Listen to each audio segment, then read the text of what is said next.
I got so much motherfucking design on right now. Break it down, bring it back, make it clap. I got 3 old thoughts, new guap, wear that thing. Bitches on my line, and you know. Assalamualaikum warahmatullahi wabarakatuh. Perkenalkan, nama saya Fadila Khairani dengan nomor NIM 2111021014 dari kelas 3B Prodi D4 Akuntansi.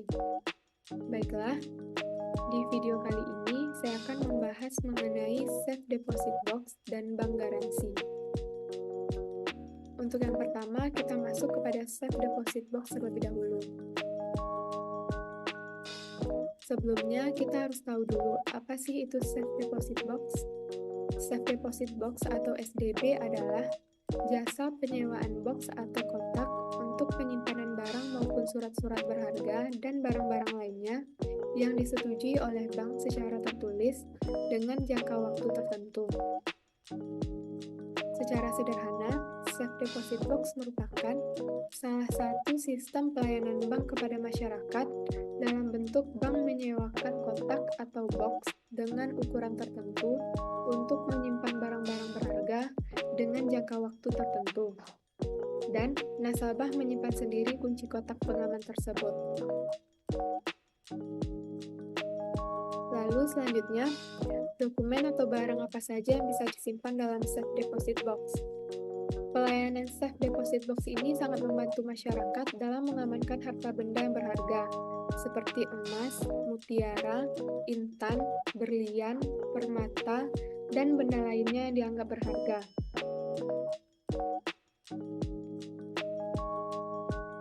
Ada juga surat berharga atau dokumen seperti sertifikat tanah, sertifikat deposito, saham, surat perjanjian, obligasi, surat nikah, akta kelahiran, paspor, surat atau dokumen lainnya.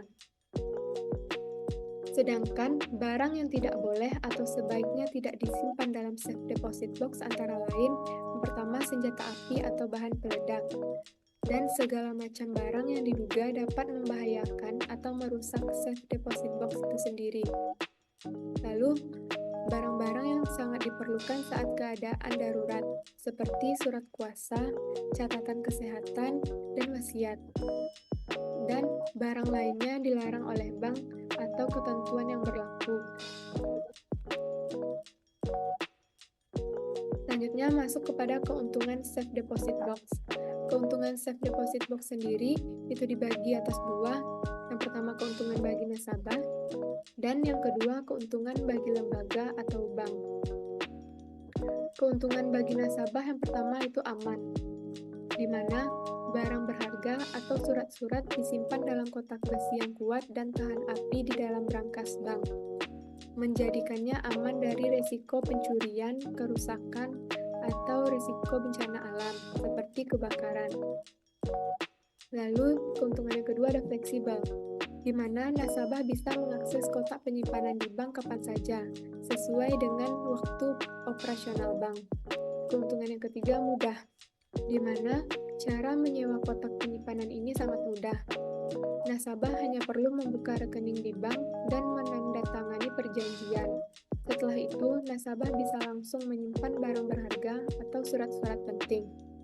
Keuntungan yang terakhir, menjamin kerahasiaan, yang mana terjaminnya kerahasiaan isi dari SDB yang nasabah simpan karena lembaga tidak perlu tahu isi SDB selama tidak melanggar aturan yang telah ditentukan sebelumnya.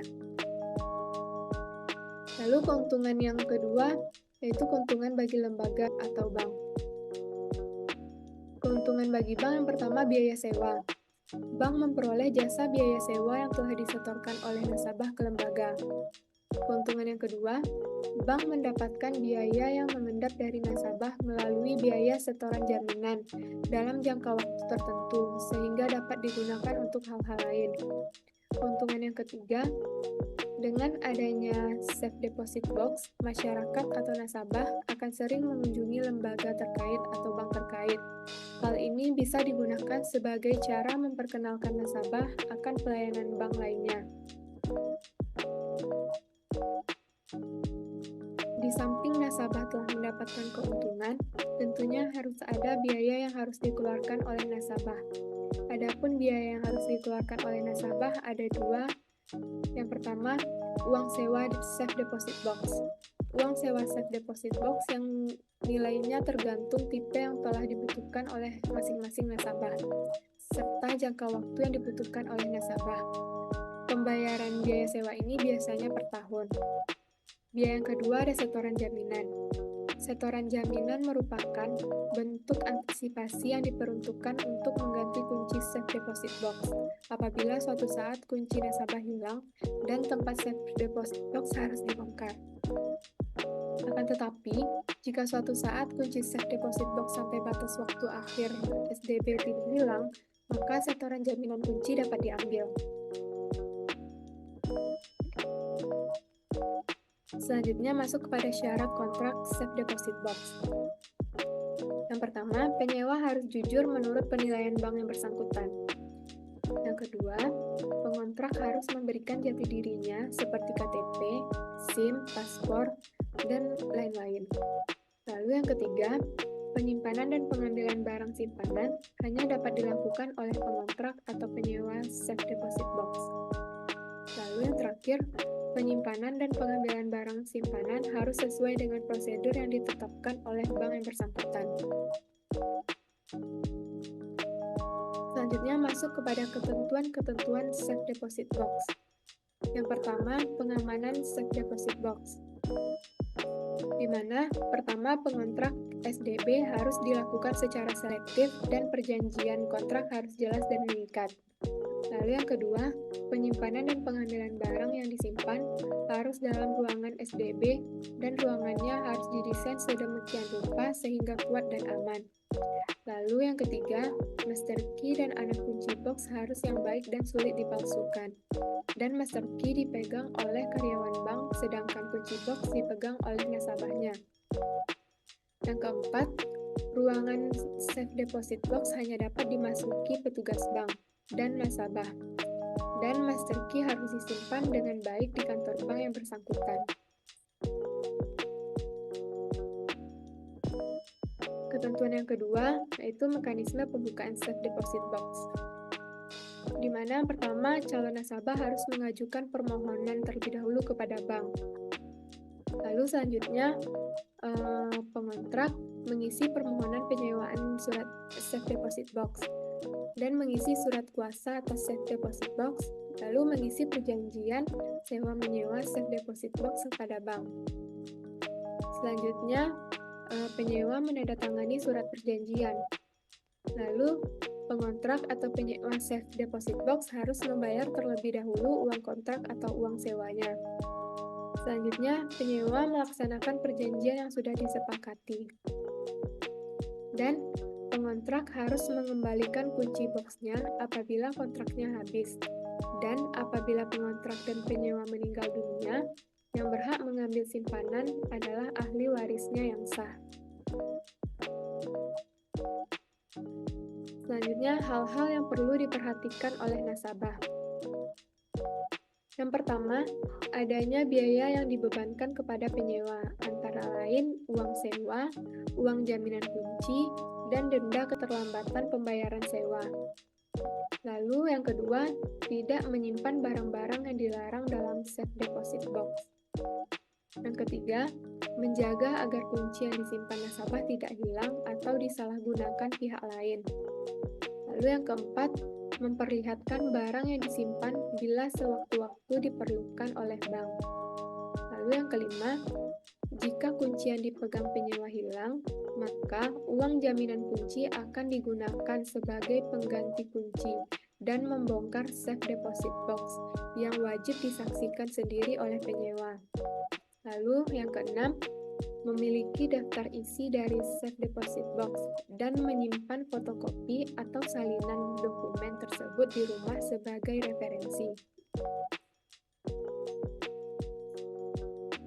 Pembahasan selanjutnya yaitu bank garansi. Bank garansi sendiri adalah layanan perbankan di mana bank menjamin nasabahnya untuk memenuhi kewajiban kepada pihak lain sesuai dengan persetujuan yang telah disepakati. Bank garansi sendiri memberikan jaminan terhadap kelancaran suatu transaksi atau usaha yang sedang dilakukan.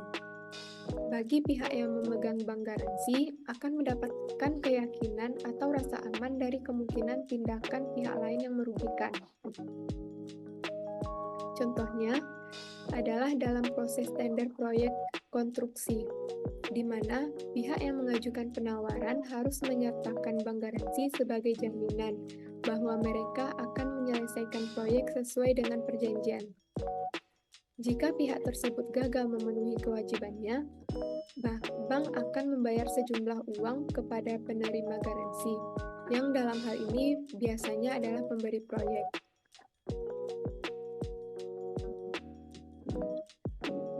Selanjutnya, fungsi bank garansi. Fungsi bank garansi sendiri itu ada 5. Yang pertama, memberikan kepercayaan, di mana bank garansi membantu membangun kepercayaan antara pihak yang terlibat dalam transaksi bisnis. Karena penerima garansi tahu bahwa mereka memiliki jaminan pembayaran jika terjadi pelanggaran kontrak. Lalu fungsi yang kedua, perlindungan finansial. Bagi penerima garansi, bank garansi adalah perlindungan finansial yang kuat. Mereka memiliki jaminan pembayaran jika pemberi garansi gagal memenuhi kewajiban. Lalu yang ketiga, mempermudah transaksi. Bank garansi mempermudah proses transaksi bisnis karena bank yang mengeluarkan garansi bertanggung jawab untuk memastikan semua syarat dan ketentuan dalam kontrak terpenuhi. Fungsi yang keempat, mengurangi risiko. Penggunaan bank garansi membantu mengurangi risiko dalam transaksi bisnis, memberikan kedua pihak rasa nyaman.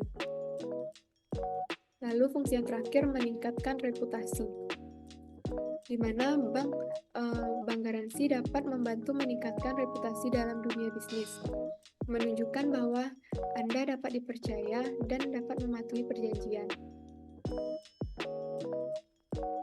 Selanjutnya masuk pada cara kerja bank garansi. Yang pertama, permintaan garansi. Langkah yang pertama dalam penggunaan bank garansi adalah permintaan dari pihak yang memberikan garansi kepada bank. Pihak ini biasanya disebut sebagai pemberi garansi, yang bisa berupa perusahaan atau individu yang terlibat dalam transaksi bisnis tersebut. Lalu, yang kedua, pengajuan permohonan. Setelah permintaan diterima, pemberi garansi akan mengajukan permohonan garansi ke bank.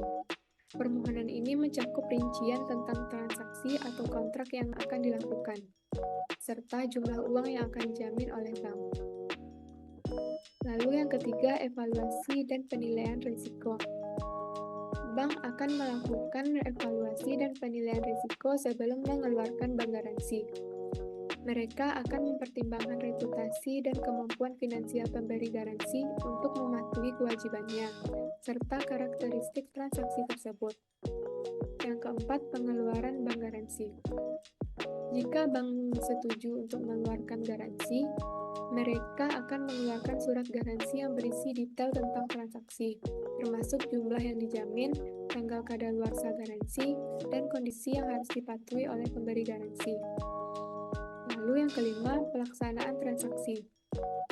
Transaksi atau kontrak antara pihak-pihak yang terlibat dapat berlangsung setelah bank garansi dikeluarkan. Penerima garansi atau pihak yang dilindungi oleh garansi akan merasa lebih aman karena mereka tahu bahwa mereka memiliki jaminan pembayaran dari bank jika terjadi pelanggaran kontrak. Lalu yang keenam, pemenuhan kewajiban. Jika pemberi garansi gagal memenuhi kewajibannya sesuai dengan perjanjian, penerima garansi dapat mengajukan klaim kepada bank. Bank akan melakukan penilaian independen terhadap klaim tersebut. Lalu yang terakhir, pembayaran oleh bank. Jika klaim dinyatakan valid, bank akan membayar jumlah yang dijamin sesuai dengan surat garansi kepada penerima garansi. Hal ini memberikan kepastian kepada penerima garansi bahwa mereka akan menerima pembayaran meskipun pemberi garansi gagal. Baiklah, hanya itu yang dapat saya sampaikan dalam pembahasan ini. Apabila ada salah kata, mohon dimaafkan. Saya akhiri dengan wabillahi taufiq wal hidayah. Wassalamualaikum warahmatullahi wabarakatuh.